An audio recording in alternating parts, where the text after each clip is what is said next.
Կառավարությունը մեկնարկել է կաթի արտադրությունը սուբսիդավորող ծրագիր։ Շահառու կարող են դառնալ 2026 թվականի ապրիլի 1-ի դրությամբ կովի անմշակ կաթ արտադրող այն տնտեսվարողները, որոնք ունեն 3-ից 22 գլուխ կով։ Կենդանիները հաշվառված են անիպաս էլեկտրոնային տեղեկատվական համակարգում եւ ընդգրկված են գյուղատնտեսական կենդանիների պատվաստման եւ ախտորոշիչ կանխարգելիչ միջոցառումներում։ Հաշվի առնելով, որ հանրապետությունում ծնի սեզոնայնություն է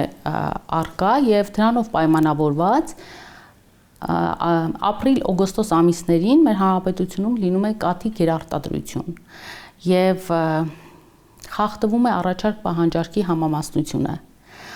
ինչի արդյունքում կամ ինչով պայմանավորված մեր մթերող կազմակերպությունները որոշակի կաթի գինը նվազեցնում են 20-ից 30 դրամով, որպեսզի մեղմենք եւ խնդիրը կարգավորենք։ Նախարարությունը ծրագիր է մշակել, որպեսզի կարողանանք սուբսիդավորել ընդհանուր հաշվով 1 լիտրի 20 դրամ արժեքի։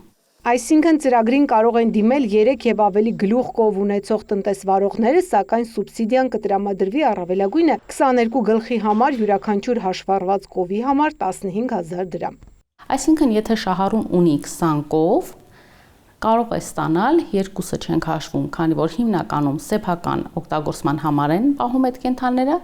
բայց երկուսից սկսած կարող է ստանալ 15000 դրամ,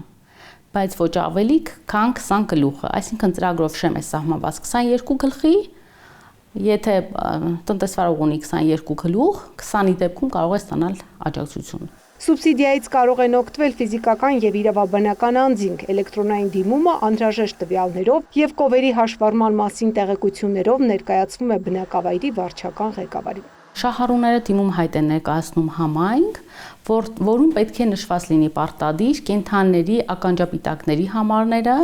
ինչպես նաև քաղված կանասնաբուժի կողմից տրված, որ կենդանիները ներգրաված են կենդանիների պատվաստում ծրագրում եւ պատշաճ իրականացվել է պատվաստման գործընթացը։ Բացի այդ, կից ներկայացնում է նաև անձահաստատող փաստաթուղթը, բանկային հաշվահամար։ Նախարարությունը հայտի ուսումնասիրությունից հետո, եթե տալիս է դրական եզրակացություն, ապա սուբսիդիայի գումարը փոխանցվում է ֆերմերի բանկային հաշվին։ Ծաղկանուշ Միրզոյան, Աշոտ Խաչատրյան, լուրեր։